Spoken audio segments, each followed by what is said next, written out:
using kind of just the biblical example of that we see of marriage in how God's called Jesus the bridegroom and the church the bride.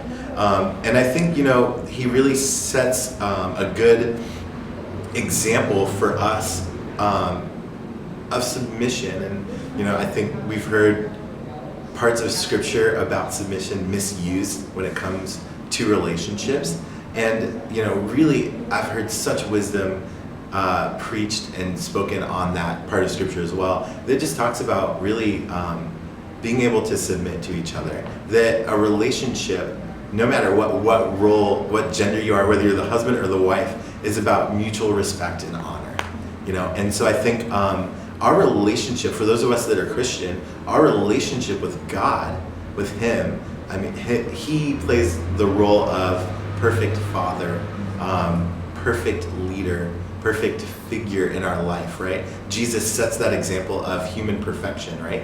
And so I think as we get better at submitting to God's will for our life, God's direction for our life, the biblical examples that we see of what healthy submission can look like, I think it helps prepare us to submit to that imperfect partner we're going to find, because we do need to be in a healthy place of submission, especially for when our partner lets us down, because that's going to happen, right? Like we're not going to be led well sometimes in those relationships, or as the women, we might not get honored the way we should, and sometimes men don't get the respect. I guess earn is the right word. Sometimes they don't earn the respect they feel like they deserve, and sometimes they don't get it. And so these are all things that we're imperfect. We're not going to always get this right. And I think one of the things that submission to God above submission to our spouse or partner is that